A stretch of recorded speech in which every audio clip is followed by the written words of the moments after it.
Good evening, everyone. Thank you so much for joining us this evening. And before we do begin, I would like to advise those participating that we are recording tonight's session. Good evening, all. On behalf of Eastern Melbourne PHN and Banksia Palliative Care, I wish to welcome everyone to the Banksia GP Palliative Care Workshop Series, the role of GP in prescribing opioids for palliative care patients. My name is Nicole Stark, and I'm the Events and Education Coordinator here at MFIN, and I'm also joined by Sonia, who is the Palliative Care Program Facilitator at MFIN. And before we begin, I would like to start with an acknowledgement of country. Eastern Melbourne PHN and Banksia Palliative Care acknowledges the Wurundjeri people and other people of the Kulin Nations on whose unceded land on the community takes place. MFIN respectfully acknowledges their ancestors and elders, past and present. In the spirit of reconciliation, Eastern Melbourne PHN acknowledges the traditional custodians of country throughout Australia and their cultural, environmental, and spiritual connection to land, sea, and community. We pay our respects to their elders past and present and extend respect to all Aboriginal and Torres Strait Islander peoples today. We recognise and value the knowledge and wisdom of people with lived experience, their supporters, and the practitioners who work with them, and celebrate their strength and resilience in facing the challenges associated with recovery. We acknowledge the important contribution that they make to the development and delivery of health and community services in our catchment. Some quick housekeeping. All attendees will remain on mute throughout the presentation. Please type any questions for our speakers in the Q&A box at the bottom of the screen, and these will be answered at the end of the presentation. A little bit about MFIN, the Australian government established primary health networks to increase the efficiency of medical services, reduce fragmentation of care, and improve health outcomes for everyone, especially for the most vulnerable. MFIN achieves this goal by improving access to existing services, commissioning services to improve health outcome, and by supporting GPs and others to innovate and further improve local health care. We aim to improve the health of our community by ensuring people receive the right care in the right place at the right time. We thank you all in joining us for this valuable information session. This session will equip healthcare professionals with the knowledge and skills required to select appropriate opioids, effectively managing pain and dyspnea in palliative care patients. We will also address crucial medico-legal aspects of providing opioid prescriptions for palliative care, ensuring compliance and patients' well-being in the community. I'd now like to introduce our fabulous speakers. This evening we have Dr. Chien-Che, who is a palliative medicine specialist consultant in Victoria, working in various hospitals and palliative care services, including Banksia. He also serves as a general practitioner on Saturdays. His mission is to enhance the quality of life for those with incurable diseases, and he actively teaches and supervises medical students and trainees to promote academic excellence and compassion in healthcare. We also have Dr. Ruwani Mendis, who is a specialist in palliative care and medical oncology with degrees from the University of Adelaide and extensive training in Melbourne and British Columbia, Canada. She currently holds position at Western Health and the Peter MacCallum Cancer Centre. In the community, she works as a palliative care physician with Banksia Palliative Care, providing in-home support with patients in Melbourne's northeastern suburbs. Dr. Ruwani's research focuses on palliative care, where she leads trials and serves as the research lead for Western Health. She also educates medical students at Western Health Clinical School. And on that note, I will now pass the metaphorical mic to Dr. Ruwani.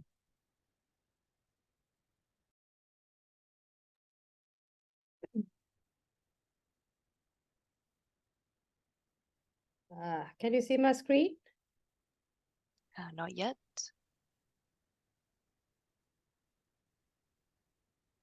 But it may just take a moment to load.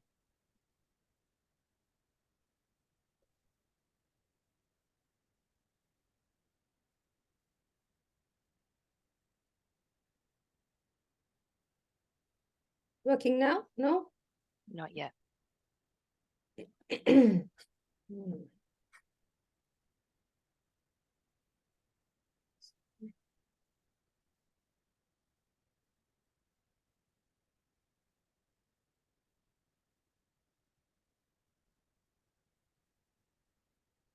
Yep, it's Great. loading. Thank Yep, you.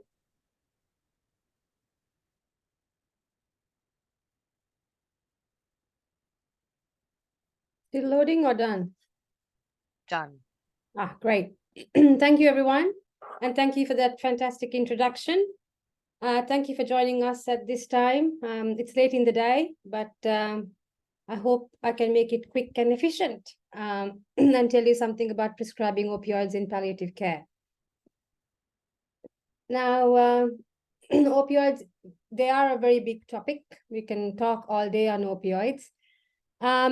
But we are focusing on a very specific area, and that is opioid prescribing in palliative care. So for palliative care patients and community palliative care patients, and also where the GP is involved. So that's where we are focusing. So I hope to give you a general understanding of commonly used opioids in palliative medicine as we care for patients with terminal illnesses, and we manage their symptoms and help them as and when they are dying. We also will talk about opioid prescribing requests that may be made to you by our nurses from community palliative care. And we'll finish off with PBS requirements for opioid prescribing. The molecular and pharmacodynamic detail involving opioids is beyond the scope of this talk, so we won't talk about that. And also, we will not be talking about opioids in chronic pain and non-malignant scenario and chronic non-malignant pain. Now, we've had some troubles in the land of opioids recently. You all may know that recently Genista, which is a long-acting hydromorphone, was discontinued by the company that manufactured it, as was Odine. So Odine is planned to be discontinued early next year. Now, on top of that, we received this letter last week, which informed us that in the coming months, so here are the dates, as you can see, Oxynorm will be discontinued and Servradol will also be discontinued. It's a bit of a pity because these are our starting drugs for managing pain and other symptoms, as I will tell you. And we hope that they can lobby for continued supply or at least get a replacement from somewhere. So that's where that's at the moment. So the general practitioner continues to be the primary prescriber for opioids, even when community palliative care is involved. Now, thank you for being the primary prescribers. Most of you, I think, may be general practitioners. Now, there are a couple of reasons for that, and that is in the community palliative care services, there are doctors like myself and Chien, but we are all sessional, and we only meet and get to know a very small number of patients from the 200, 300 odd patients that organization serves. So we do prescribe when needed for patients that we have seen when necessary, but for the vast majority of patients, their GP continues to be the primary prescriber. What might be situations where a GP will need to prescribe opioids for a palliative care patient? Now, I have identified 4 such situations. There may be more. First is when you manage acute symptoms. Second and third, and we'll go through these, are at the request of our nurses, and they may request from you what we call anticipatory medications. and medications to support patients at the end of life.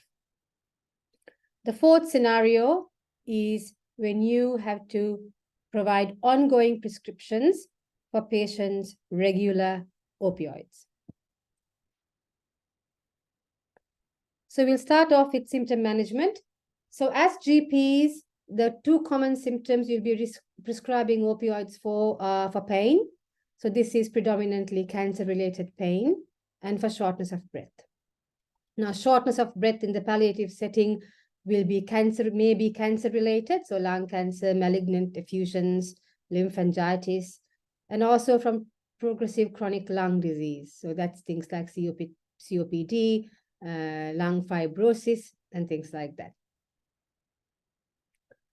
So opioid medications act on opioid receptors, which are located in the brain and the spinal cord, and are divided into two categories broadly: strong opioids and weak opioids. Strong opioids are medicines like morphine, hydromorphone, fentanyl, methadone, oxycodone. I have missed that out here, but that's a very, very common one that we use. And weak opioids are tapentadol, which you may know as Palexia, which is a newish drug, codeine, which has been around for a very long time, as well as buprenorphine. And tramadol also belongs in the weak opioid category.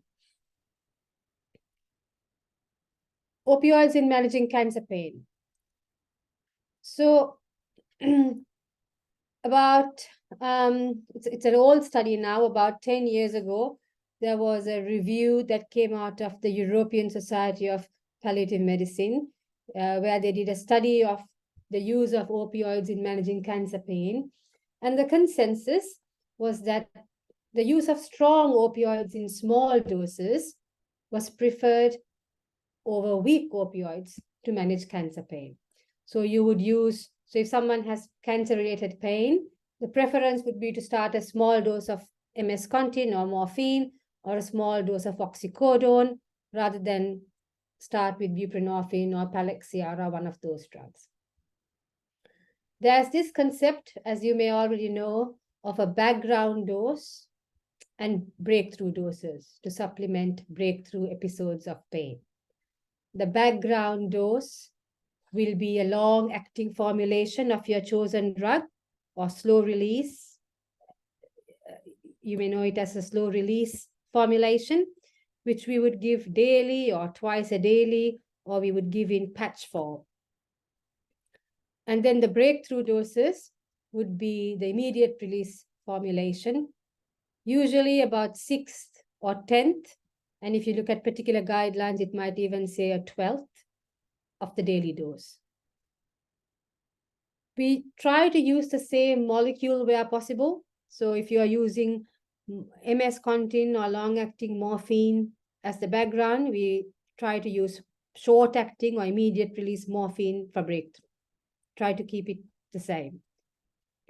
And another key point is that we must prescribe aperients. Constipation is a very common side effect of opioids. Unfortunately, it is an ongoing side effect and it is dose dependent. So it's very important to talk to patients about aperients at the time that we prescribe opioids, rather than wait for the constipation to happen. This is, I thought, was a very good picture, which is from this publication that's listed here from 2016. It's a schematic diagram of cancer pain. And you can see how there's persistent background pain, which we attempt to control with around-the-clock analgesia. So that is your background. And on top of this background, there's this breakthrough episodes of pain. Breakthrough episodes of pain can be spontaneous, where, it just happens. There's no known trigger. Or it can be what is called incident pain. So that is when the trigger is known. So if it's a fracture, for example, if you have a vertebral fracture, whenever the patient gets up or moves, the pain gets worse. So that's incident pain because we know what the trigger is. Sometimes patients can get a spike in pain towards the end of their background dose as the blood concentrations fall. And we call that end of dose failure. So that's a good way to understand cancer pain. Another question you may ask is, do opioids actually work in cancer pain? So there was this study done with people who had moderate to severe cancer pain. And the results was that opioids did reduce pain from moderate to severe to mild to no pain in 19 out of 20 people within 14 days. So that's a pretty good rate, provided they tolerated side effects. And most people will have side effects. And when you start off with that expectation, we find that the rate of adherence and the acceptance is a bit better. Most common side effects are constipation, nausea, and vomiting. And a small number of people, so 2 out of 10 or a fifth, will require a change in treatment because of side effects. So side effects of opioids. There are the initial ones, which are worth talking to patients about, and these are drowsiness, nausea, vomiting. Most people can get these side effects, but the good thing is that they are transient. So you get it, you start opioids or you increase the dose of opioids, you will get these side effects. But if you persevere, in 2 to 3 days, the body gets used to it. So the body gets over it. And people report things like nausea and vomiting with opioids as an allergy. So we need to make a differentiation between what is an expected side effect or an accepted known side effect versus an allergy. So most of the time, nausea and vomiting happens, and we can treat it with antiemetics if needed, or with changing the opioid drug to a different one that may cause less or no nausea and vomiting. Constipation, as I explained before, is unfortunately a common side effect. It happens with most or all of the strong opioids, unfortunately. And also it's dose dependent. So as we increase the dose, the constipation gets worse. So we need to take steps to prevent that with aperients and in other ways. There are other more rare side effects: dry mouth, retention, itch, and I have listed these here: confusion, hallucinations. And if you ask a medical student, they say respiratory depression. But when you use it carefully for cancer symptoms, respiratory depression doesn't happen very commonly. We have to be careful with dosing when we look at extremes of age, so in the elderly. But otherwise, it's not a very common side effect, respiratory depression. So, Chien, do you have anything to add at this stage? No. I've been typing things in the chat, but no, not immediately. And I'll answer questions if they come up. All right, I'll keep going. So how do we start? If there's a de novo patient who comes to you with some sort of cancer pain, how do you approach it? How do you start? So you would start with an immediate release formulation, and you'd ask your patient to take it on an as-needed basis. The usual drugs that we use as a start are immediate release morphine, a trade name for that is Sevrodol, or immediate release oxycodone, which is known as Endo. So these are what we usually start with. If patients prefer liquid morphine, is also available that can be used. And if regular breakthrough doses are needed, we can introduce a background dose and then uptitrate slowly based on the breakthrough dose and the tolerance. Another question that's commonly asked is there an upper limit for opioids? And the answer is no. So if you're prescribing antihypertensives, for example, and you look in the MIMS, it will say, up to 30 milligrams in divided doses or 40 milligrams. But in opioids, there's no upper dose. So one person might need 20 milligrams and get side effects, whereas another person will have 200 milligrams before they get side effect. The top dose is determined by toxicity. So what we call dose limiting toxicity. These are things like sedation, sometimes things like hallucinations, delirium, and also myoclonus, so muscle jerks. So we start opioids, and as long as they are effective, we can keep increasing the dose until patients develop dose-limiting toxicity. So there's no upper limit. And what is the right amount of breakthroughs? So I think to balance between your long-acting and the breakthroughs, I think up to 3 breakthroughs is acceptable. I ask patients if they are comfortable most of the time. So if they are comfortable most times in the day, I think we've achieved appropriate baseline background and then take breakthrough doses on top. So now I'll take you through some individual opioids that we see in the community. So morphine, oxycodone, hydromorphone, these are 3 of the more common strong opioids. And then there's also fentanyl and methadone. So this slide is a bit, well, it is busy, but it's got a lot of information. So you got the 3 drugs here: morphine, oxycodone, hydromorphone. Then it goes through what the immediate release formulation is in the first column and what the sustained release formulation is in the second column, and there are various strengths.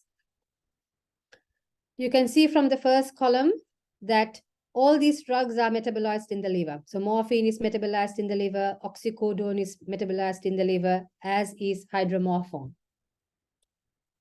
A key difference is that morphine is metabolized in the liver and it is broken down to active metabolites. So the metabolites are also active. Oxycodone, after it's metabolized, the end results are less active. And the hydromorphone metabolites are even less active than that. So the metabolites, in fact, are excreted by the kidneys. So if you give someone with poor renal function morphine, the active metabolites will accumulate. And when active metabolites accumulate, that's when you get various neurological side effects like confusion and delirium and those things. So if someone has renal impairment, we tend to use hydromorphone in preference because the metabolites, they are not active. So even if they collect, they don't cause problems. In terms of relative potency, there's morphine. Oxycodone is 1.5 times as potent as morphine, and hydromorphone is 5 times as potent as morphine. So a much stronger drug. Morphine, the immediate release version comes in oral liquid and tablets. So the liquid will be discontinued next year, but the government has found as a replacement. Sevredol, we've just been told will be discontinued, and we are hoping that we will get a replacement because we use both very, very commonly when we manage symptoms. Then, of course, you have morphine in the injectable form. The long-acting version of morphine is called MS-Contin, and each tablet works for 12 hours.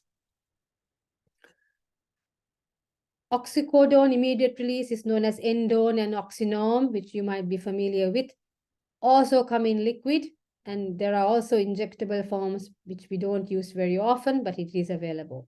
Then OxyContin is a sustained release version of oxycodone, and that's also 12 hours. So 12-hour release drugs, we have to give BD twice a day.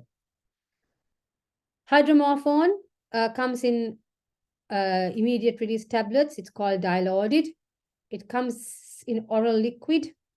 dilaudid liquid, but it is now not available on the PBS, I'm told, and it comes in injectable form, which is still freely available. Sustained release hydromorphone is called Genista, which is not available anymore, and we are waiting for a replacement for that. Fentanyl is another common strong opioid. How it differs from the other three opioids is that it's a synthetic opioid. There are no active metabolites. If you had to answer a question about which opioid is least constipating, you will say fentanyl. But having said that, it still does cause constipation, but supposedly less than the others. Fentanyl comes in a sublingual lozenge, sublingual tablet called Abstral. There's also disintegrating tablets called Fentora. The good thing about Abstral and Fentora is that they start working very, very quickly. So it starts working in 10-15 minutes, and it only works for 1 or 2 hours. So it's very good for incident pain. So for example, if a person has pain when they open their bowels, so if they need to go to the toilet, if they were to take an endone, they have to wait for 20 minutes till the endone works.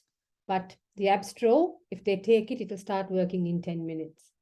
So it's quick acting and doesn't hang around for long. So that's a very good use of the Abstral. Also comes in transdermal patches in various strengths that can be used. Methadone is a good drug. It works in a wide variety of opioid receptors, which is useful. It is also an NMDA antagonist, which gives it some function in neuropathic pain. It is also relatively safe when patients have renal impairment. The problem with methadone is it has tricky pharmacology. The pharmacokinetics are non-linear, so you need to titrate it very slowly. I commonly use it as an adjuvant. So I have patients on a background opioid, so be it morphine, or OxyContin, or hydromorphone. Then I have them on a little bit of methadone on top of that to supplement and add to the background opioid. Also comes in injectable that can be used. Another question that's asked is, what's the difference between Targin and OxyContin? Targin is, so both have the same active ingredient, which is oxycodone hydrochloride. In Targin, there's naloxone added. Naloxone is an opioid receptor antagonist. The company tells you that naloxone will reverse the effect of opioid, but only in the gut. So therefore, you don't get constipation. But in practice, we haven't seen that really. Patients on Targin also get constipated. How it is relevant in practice is when liver, so naloxone is metabolized by the liver. And when the liver is impaired, naloxone doesn't get broken down. Naloxone hangs around and it opposes the opioid effect. So the Targin oxycodone doesn't work because half of it is being antagonized, or a certain portion of it is being antagonized by the naloxone. So that's the difference between oxycodone and Targin. So when you give 10 milligrams of OxyContin, you know that you have given the patient 10 milligrams of oxycodone hydrochloride. Whereas when you give the patient the Targin, you don't really know how much of this is being opposed by the naloxone. So when pain becomes tricky, we switch to plain oxycodone. And when patients have liver impairment or liver metastases with a potential to go to liver impairment, we use plain oxycodone. In practice, it is okay to use Targin when you are starting out and there's not a lot of pain, and when there's no liver involvement and patients are worried about constipation, I still do start patients on Targin. But as pain gets tricky, I tend to switch to oxycodone. The weak opioids I prefer to avoid with cancer pain. However, if you have elderly patients or patients who are exquisitely sensitive to strong opioids, and there are patients like that, I do use buprenorphine or tapentadol. And I have had success with that. Sometimes elderly patients, even with the smallest dose of strong opioids, get drowsy and whatnot, and they then tolerate Palexia. So that's been good. I don't use codeine in cancer pain because of constipation. I find that it is quite constipating. And I also tend to use tramadol because in frail and elderly patients, it can cause delirium. So there are a couple of slides on buprenorphine and tapentadol that I'll leave you to go through in your own time. Opioids in dyspnea. So the evidence for this has changed recently. Historically, the majority of evidence for shortness of breath used to be with morphine. There's no evidence for fentanyl, but morphine is what we were using for shortness of breath.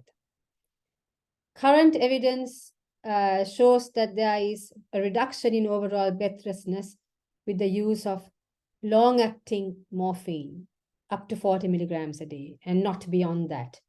So in pain, if patients have pain, you would continue increasing or escalating the opioid until the pain goes away.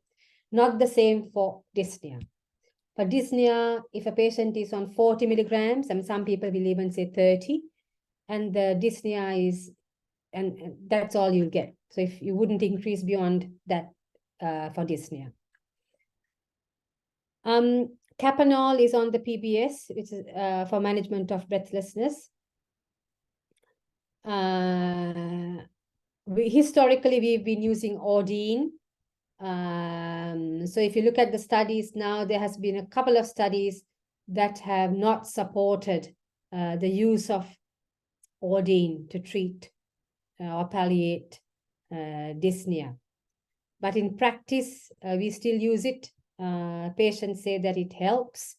But if you look at the pure literature review, you'll find that there have been a couple of studies that have not supported the use of short-acting opioids, but we still use the long-acting. We ask patients to use the opioid, short-acting opioid, when they have the symptoms or when they are acutely breathless, or before doing things that they know will make their symptoms worse. So some people find that showering makes it worse. Short amounts of walking makes it worse, and then they take it beforehand. There are a lot of barriers to appropriate opioid use in the community, and some of them come from us, and some of them are with patients. So as clinicians, we have our own patterns of prescribing. Doctors have fears of opioids. There's various government regulations that unfortunately keep changing and bothering us. And then there's also this thing that we all have, which is the lack of time. Patients, on the other hand, are reluctant to report pain. They feel they don't want to complain. There are cultural reasons. There's also quite a bit of stigma about opioids in the community. They say things like, "You're talking about morphine. Are you telling me my time is short?" Well, actually, you can say, actually, no. Opioids can really be used at different stages of disease. So we can use it in early, in small doses for symptoms, and escalate as the disease progresses. It doesn't necessarily form a reflection of your prognosis or your time. Some people think that if you start on morphine, people will die quicker, that it will hasten death. In actual fact, morphines do not hasten death. There was a study done many years ago now, which showed that with use of opioids and appropriate managing of symptoms, your lifespan may actually be increased rather than reduced. There's this constant worry from patients about addiction. I don't want to take drugs. I don't want to be an addict. The risk of physiological addiction is very low among Palliative patients when we use it for symptoms and when we use it under supervision. And yeah. Then patients might say, if I take strong painkillers now, there'll be nothing for me when I get closer to death or when the pain gets worse. Tolerance, that much of tolerance is really unlikely. And we are lucky that we have quite a few types of opioids available. So when one doesn't work, we can use another one. We can use a change of route. We can use different types of administration. We can use syringe drivers. So there's always some way where pain can be controlled. So there's this business of running out of pain relief options doesn't usually happen. There are the opioid conversion tables that are available. There's this one from Safer Care Victoria. I would encourage you to use a reputable source that you are familiar with. If you Google it, there's all kinds of things that comes up on Google, and some of those things are wrong. So you'd either use, so this is from EPC. Yeah, so you would use something that you trust and that you're familiar with. I want to tell you a little bit about fentanyl patches. A fentanyl patch is a 3-day patch as opposed to a buprenorphine patch, which you'll be familiar with, which is a 7-day patch. Now, I always ask the residents who come through our unit, the smallest fentanyl patch, what's the equivalent dose of oral morphine? I ask them that. So the smallest fentanyl patch that's available is a 12 microgram fentanyl patch. That's the smallest one. How much of oral morphine do you think that's equivalent to a day? So I'll give you a moment to think about that. So fentanyl patch, 12 micrograms. How much of oral morphine? So the answer is about 35 milligrams. So a 12 microgram fentanyl patch delivers the equivalent of 35 milligrams of oral morphine a day. So if you have an opioid naive patient, you would never give them 35 milligrams of morphine a day as a start. So fentanyl patches are not good for patients who are opioid naive. You wouldn't start it new on a patient. They are difficult to titrate because the patches come in set strengths. So it's difficult to increase and decrease the dose. So you wouldn't start it for unstable pain. So they are good for someone who's been on the same dose for a long time, who's well controlled, and now want an easier route. Some people have trouble with the adhesive. Some people it comes off. Some people sweat a lot, and some people have various allergies or intolerance to the adhesive agent. The fentanyl from the patch leaches into the subcutaneous fat, which acts as a reservoir and then is disseminated to the rest of the body. Very, very skinny patients who don't have fat tend to do less well with the fentanyl patches. Sometimes patients get more pain after 2 days, which is the end of dose failure. And for those patients, we tend to rotate the fentanyl patches every 2 days. And that's okay to do that. So here are the fentanyl patches. So 12 microgram fentanyl patch is about 30 to 35 milligrams of morphine per day. And you can see the conversion rates for the other patches. So second part of this talk is about when the nurses would ask you for medications. The nurses will ask you for 2 types of medications. One is anticipatory medication, and the second one is end-of-life care support medications.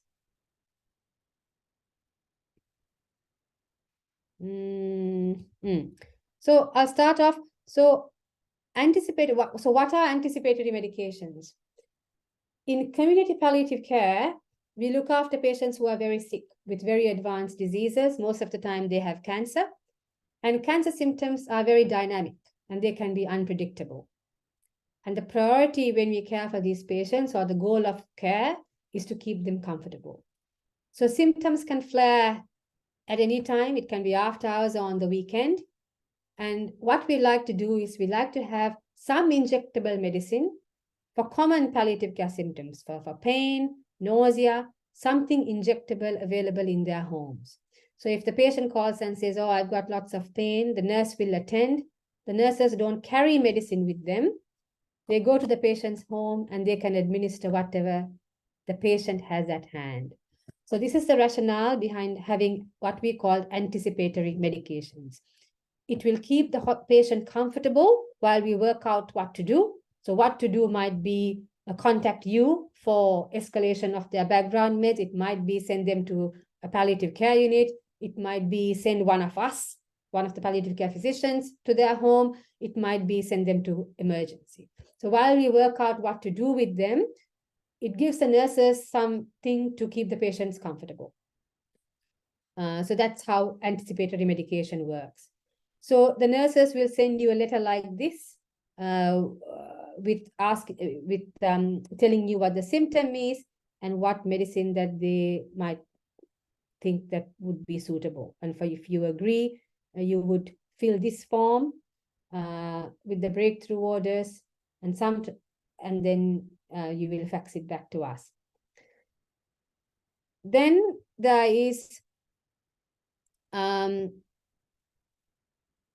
so I have this slide on how to choose anticipatory medication. So the anticipatory medications are, if it's an acute scenario, the nurses administer it. Other times they draw it up and they make it available for the patients in their fridge. They insert a little butterfly and family members can then administer it on an as-needed basis. We do it all the time as palliative care doctors, and we are very comfortable with, what to prescribe as anticipatory medicine and what dose is suitable. If you don't do it very often, I mean, it's a very reasonable question to call one of us and get an input on how much of what to prescribe as anticipatory medicine. But the nurses will most of the time give you on this form an indication of what they think is suitable. So usually we want have morphine for pain, haloperidol for delirium, or terminal restlessness, metoclopramide for nausea, something for secretions, and some benzo for agitation. Then we do syringe drivers when patients are dying at home, or if they have decided not to go to hospital and to have their end-of-life care at home, and they can't swallow, we have to find an alternate route to deliver their medicine. Syringe drivers are just a way of delivering a constant amount of drug to the system. It's easier for the family, then they don't have to worry about giving medicine. Some patients towards the end of life have gut dysfunction, liver dysfunction, and this gets around the metabolism by administering it straight into the system. And we can do multiple drugs at once in a syringe driver. And once again, when families are looking after patients at home, it can be very stressful for the carers to have to give multiple things, and a syringe driver gets around that. So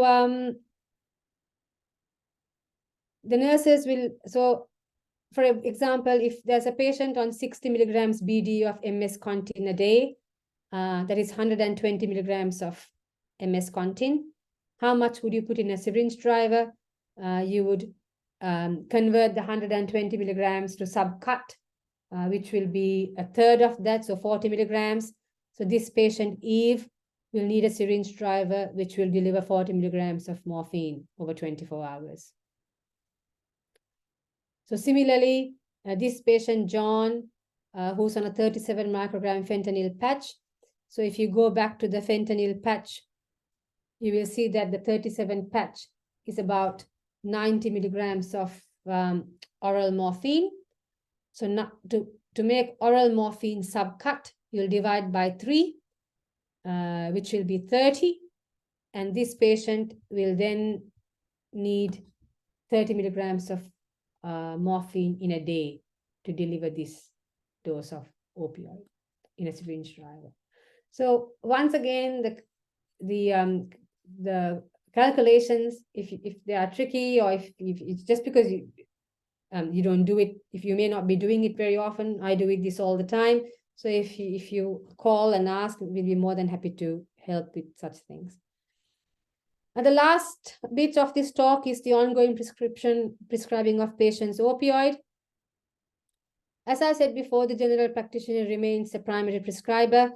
You do not need a permit to prescribe opioids for any patients who is receiving palliative care.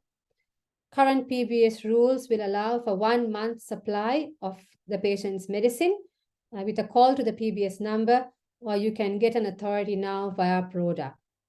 For example, if a patient is on OxyContin 10BD and endone 5 milligrams PRN, imagine the patient is taking 3 of the tablets a day.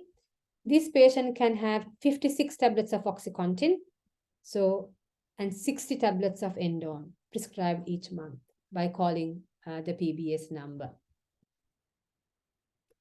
Now, patients worry about their prescriptions. They are anxious that the medications are running out. And patients who are having a terminal illness and their families, they already have quite a lot on their plate. And this worry about medications running out is a real worry. Most patients, when they reach the community palliative care stage, have limited mobility and they can't easily get to the doctor, and they may be relying on telehealth or home visits. Now, we ask patients to make 3 weekly standing appointments with their GP so that they can be ahead of their medicines and they can receive a prescription for that month. We know that GPs, on the other hand, we know that GPs are very busy, your time limited. There's all kinds of remuneration problems. I mean, we know that, GPs are grossly undervalued and underpaid. So there's a balance between, how much time you can give to call the PBS and get the monthly supply, versus not being able to do it. But from the patient's point of view, a prescription for a month's drug supply would make their lives easier. A safe script is a new thing, or not a new thing anymore. Checking safe script will give you a record of the opioids dispensed to the patient from anyone. So you can check what's been happening. Patients who are terminal, it's better to do a week supply and repeat so that the families don't end up with lots of medication.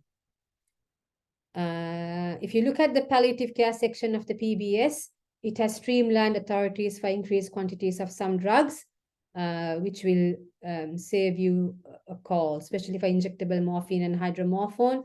There is about 10 vials with 1 repeat you can get on a streamlined authority code. So I think I've run out of time, so I will stop now and stop sharing.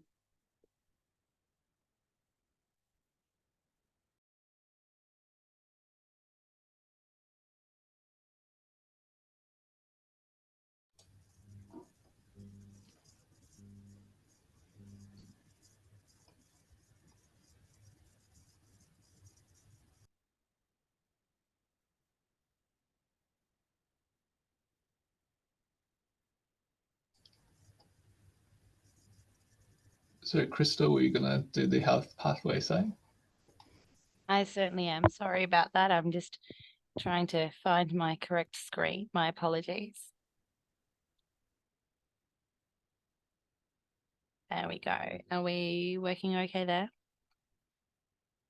Yep, we can see it. Fantastic. Thank you. Okay, I'm just here to give a bit of a talk on health pathways and how you can find it useful in regards to the role of the GP prescribing opioids for palliative care patients.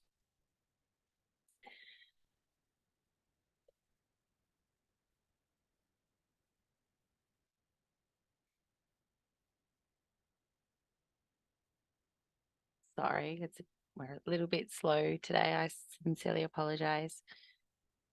Okay. So welcome to Health Pathways. It's a collaborative online resource developed by Eastern Melbourne and Northwestern primary healthcare networks in partnership with healthcare professionals and organisations in the Melbourne region. Health Pathways Melbourne provides clinicians with a single website to access a comprehensive collection of locally relevant clinical information and guidelines designed to support general practitioners and other healthcare providers in delivering consistent and evidence-based care to their patients. This presentation will demonstrate how to access and navigate health pathways to find relevant pathways for prescribing opioids for palliative care patients.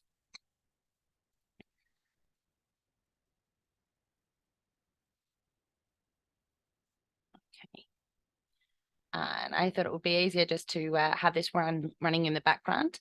And to navigate health pathways, simply log on to the Health Pathways website, search for the relevant pathway by using the search bar at the top, or you can use the table of contents on the left-hand side. There are over 40 pages in the palliative care suite. Select the pathway that matches your search and to access detailed information. Here you'll find a clinical editor's note, which is a concise temporary edition by a senior clinical editor that informs the clinician about a temporary edition. Informs healthcare practitioners about developments in the wider healthcare system or community that may impact patient assessment and management. If we had a look back at that one, it's actually identifying the palliative care access to core medications, map locator, and core medicines, particularly pertinent to today. Further on in the management section, you've got a succinct list of steps a user may consider taking and includes additional information needed to execute these steps and provides links to referral options. Drop boxes throughout the pathway provide supplementary information such as information on prescribing and things to consider. We've got here moderate to severe pain, drop-down boxes with live links out to drug dosing guides as well. The referral section provides locally relevant requests and referrals that the clinician may request from a third party for the patient. And the information section at the bottom of the screen provides a selective list of useful information links specific to healthcare providers and to patients.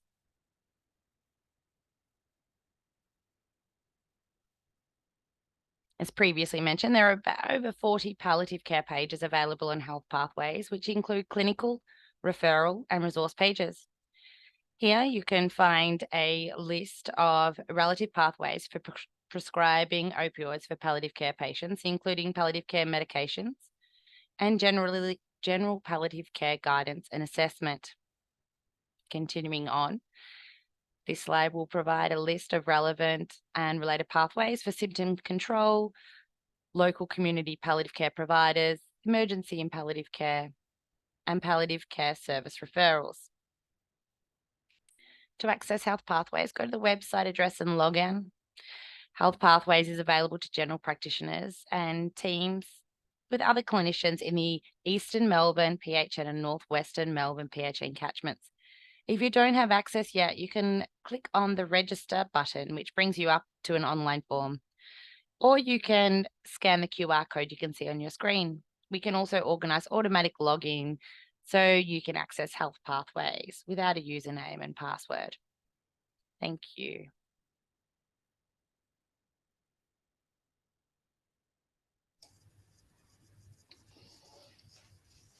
So I'll quickly take back over, and thanks Ruwani for a great presentation, and Crystal for introducing us to Health Pathways, and just talking through the two questions we've had in the Q&As. So the first one was asking about when would you consider switching endone to TARG, and how would that affect the effectiveness of pain control in cancer patients. So Endone is an immediate release version, and whereas Targin is slow release oxycodone plus naloxone.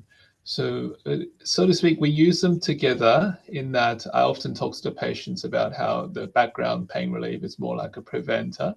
So if we know they have pain all the time, that's when we actually would add the slow release background pain medication.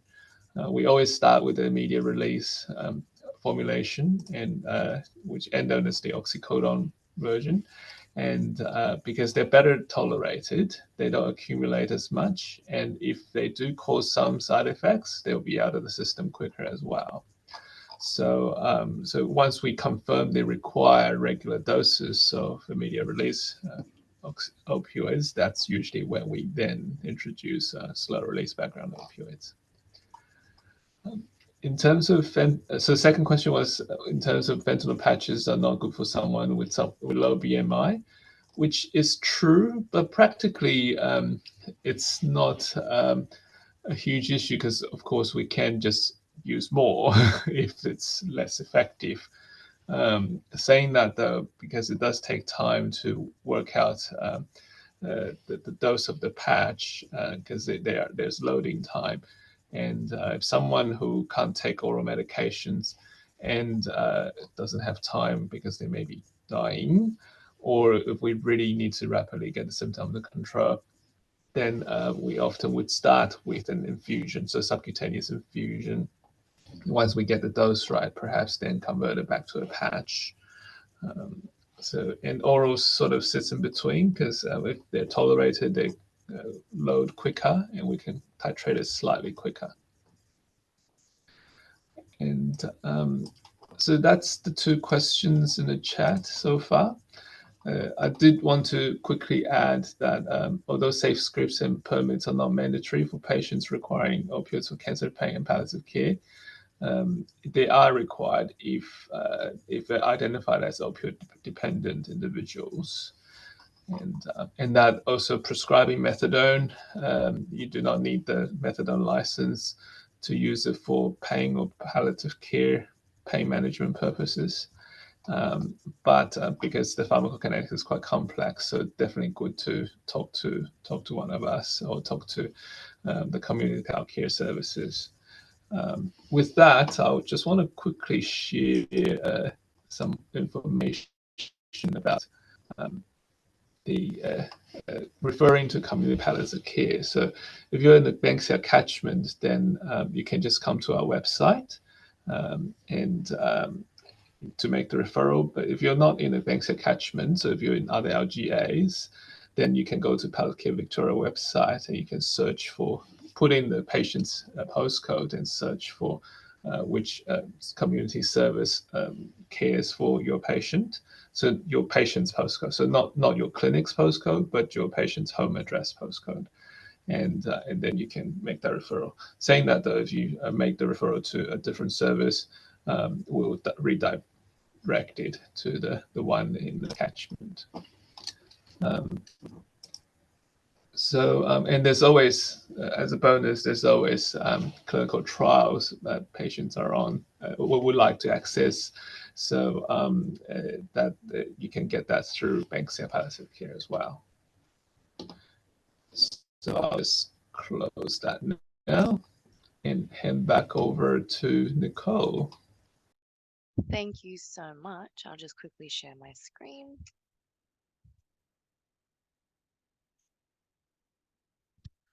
Thank you all again for being a part of this evening's session. It has been an absolute pleasure to have you all here this afternoon. I hope you've taken away some valuable insight, and I'd like to extend a special thank you to our exceptional presenters for their fabulous work. By participating in tonight's RACGP accredited activity, you will receive 1 hour in educational activities, and I will load those hours through the RACGP on your behalf. At the end of this session, a link to the workshop survey will appear on your screen.